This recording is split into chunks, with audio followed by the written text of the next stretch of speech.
This is part 2 of a 3-part series on binding the inboards 3-piece Bradel binding. In the first video we made the text block, and in this video we will line the spine, put a hollow on the spine, and then cover the spine. So we'll start by making a suitable headband for this book. I thought a deep blue leather would go well with the paste paper that I've chosen for the cover. So I've just got some thinned leather that I'm going to wrap around a piece of linen core. I just grabbed a scrap piece of leather out of my scrap leather box. I probably should have thinned it down a little bit. It was a little bit thick, and I'll talk about that at the end of the series, the little things that I could have done to improve this book. The leather has a coating on it, so I'm not worried about the adhesive striking through. Otherwise I might wet out the leather. If you don't have leather, you can use just about anything. I keep the scraps of my paste papers and use those for headbands. Book cloth works well for this, as will just about any fabric. Now I'm going to line the spine between the tapes and the kettle stitches. I'm just going to use the same medium weight washi that I used to guard the end papers. Just measure that from shoulder to shoulder, cut it, and then measure lengths to fit in between the sewing supports. I'll then put a layer of adhesive over the entire spine. I'll make sure that the Rami band tapes are centered before I do that, because once I put adhesive over them, they won't be able to move again. So what's different between the cased version of this binding and the inboards version? The end result in both cases is almost identical, and I guess that's what makes it a Bradel binding. I personally prefer this version, the inboards version, over the cased version. I think it's easier to get nice even squares doing it this way. The casing in operation, it's just a little bit hard to get those squares just right, especially the 4-edge square. I think that's a little bit tricky with the cased version. The inboards version, this version, does have a couple of tricky steps. I think the most significant one is putting the hollow on the spine. But after a few attempts or practices, then I've found that it goes fairly smoothly, though I put my best effort into messing it up in this video. Once I have this spine lining in position, then I'll cut some headbands to size and apply those. I'll trim the width of the headbands so that it fits between the kettle stitch and the end of the book. And then once the headbands are in position, then I'll cut a long strip of washi and line the spine from head to tail. For this final spine lining, I'll use a piece of paper that I had in a folder of offcuts, and I thought it was the right size. It turned out to be exactly the height of the book.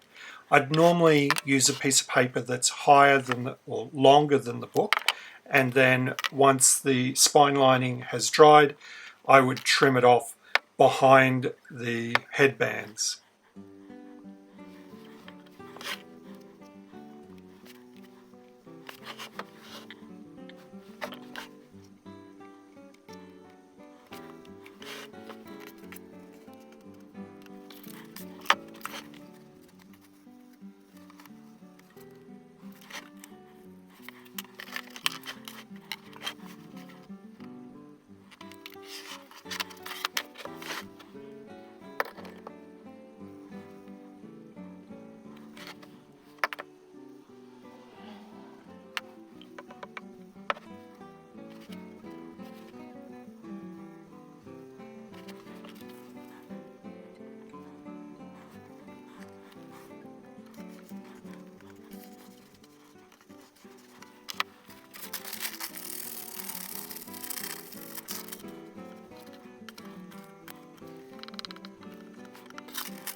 The next step is to paste the rami band down onto the waste sheet. So I'm going to just trim that up to about 1 inch long on either side of the spine. Once rami bands get wet, they fall apart and become very long, very strong fibers. So I've applied a little bit of water to the outside, and then I'll put paste on the waste paper underneath and then some paste on the underside of the bands. Then I'll tease them out a little bit and then just use a bone folder to spread them out and really flatten them out onto the waste paper. If you're in a rush, you can go ahead and do the second side and somehow try and protect the side that's still wet. But if you've got the time, it's much easier to let one side dry than do the other side, and that's what I do.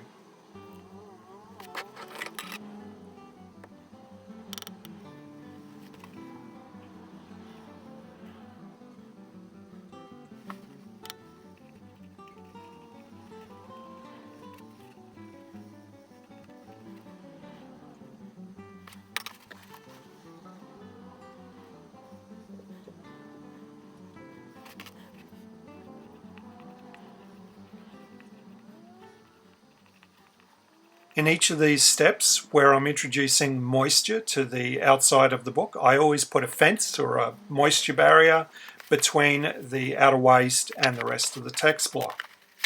I'm following the instructions for this binding that were written by Peter Verheyen, and there's a link in the description to his article on this binding, and he said it was okay for me to use his diagrams in this video. So I just used a scrap piece of paper to measure the width of the spine, and now I'll cut a spine stiffener that width. The spine stiffener needs to be the same height as the final height of the book. So that's the height of the text block plus the squares. I'm going to use 3mm squares on this book. So I'll measure the height of the book, add 2 times 3, 6mm, and then cut the spine stiffener to that height. I'll then glue the spine stiffener to the connecting piece of paper, which should just be a strong piece of paper, at least 80 GSM, maybe 110 GSM would be better. I'm going to use Permalife, but it's a bit on the light side. A slightly heavier paper would be better. It just provides a bit more support to the pieces, the paper that extends past the text block. So I'm just going to glue that to the middle of a strip of paper. The paper is just much wider than I really need, so the paper will get trimmed up eventually, so 100 millimeters wide, and then just glue the spine stiffener roughly to the center of that, trim the head and tail square to the spine stiffener, then trim the paper to either side of the spine stiffener to, I think I did 40 millimeters, more than what the flap is going to be that is glued to the boards.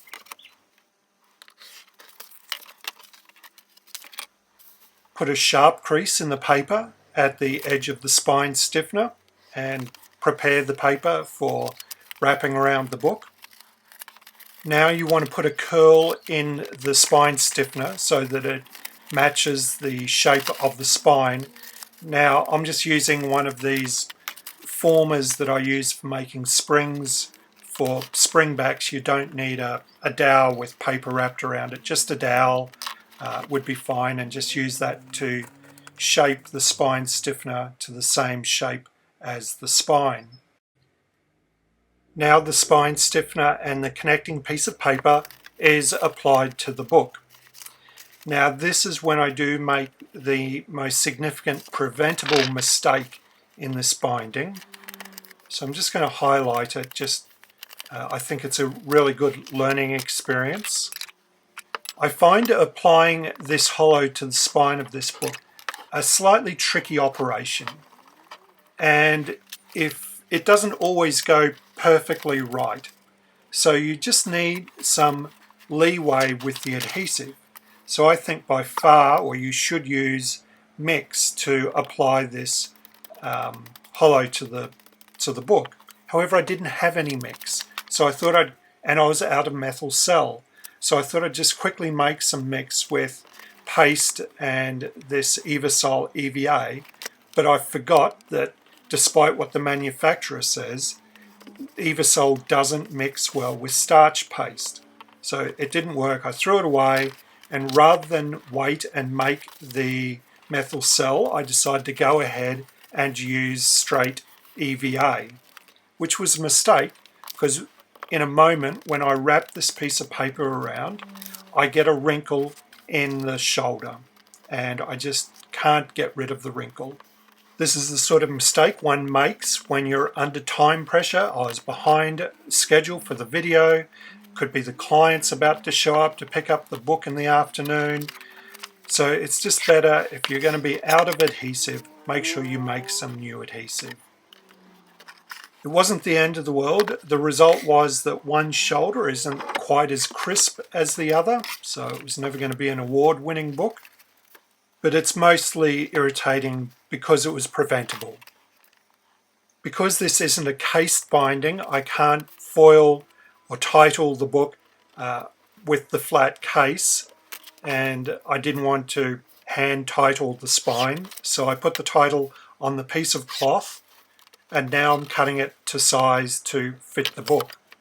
I'm using 15mm turn-ins, so the height of the book plus 30mm for the height, and the width of the spine plus 40mm either side. The same for the connecting strip of paper. Now we need to turn the cloth down into the spine.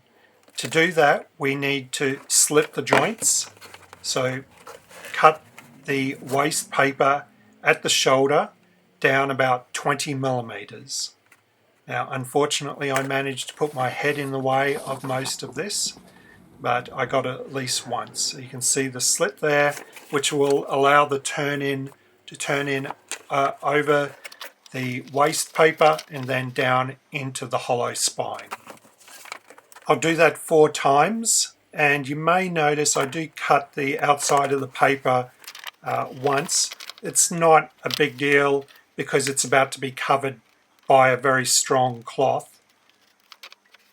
And then I'll just make sure that I can open that up and get the cloth down into the hollow.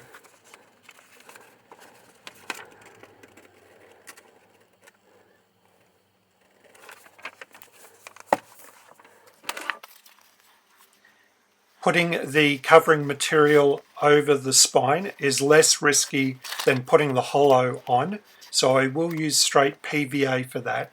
Though turning in the turn-ins, especially down into the hollow spine, is quite tricky, and I will mix to do that step. So I'll do the one side and the spine first, and then I'll apply the adhesive for the other side.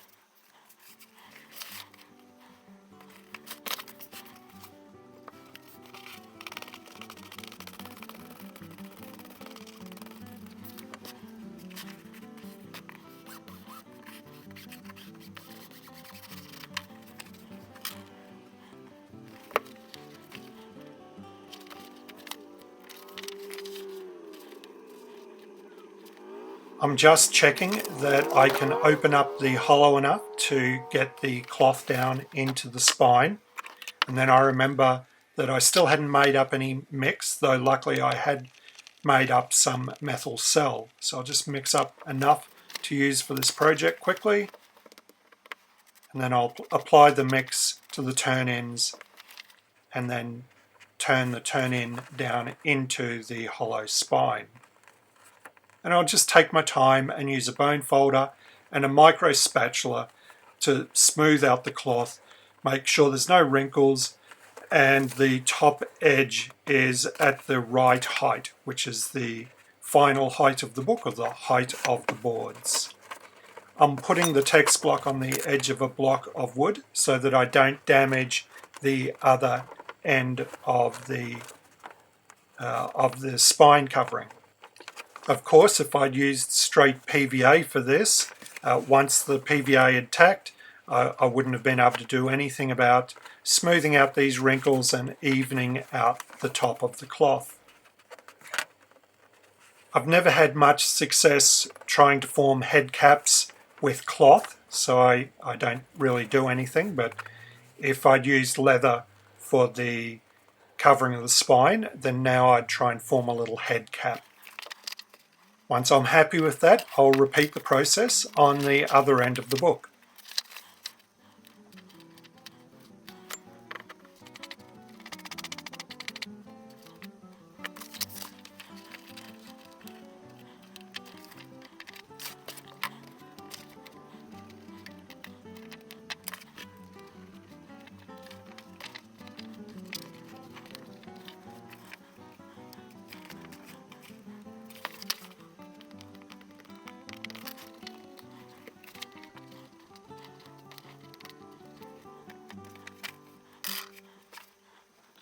Now that the spine covering is in place, I'll put some pressing tins underneath the waste papers and give this a good nip in the nipping press.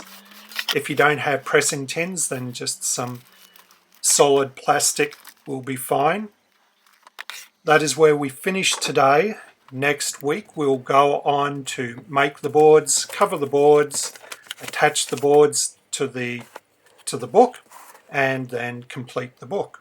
As always, if you've enjoyed today's video, I really appreciate you hitting the big thumbs up button. If you want to be notified of my future videos, such as the final video in this series, please hit the subscribe button and ring the bell. If you'd like to support me through Patreon, there's a link in the description below. Otherwise, until next time, cheerio.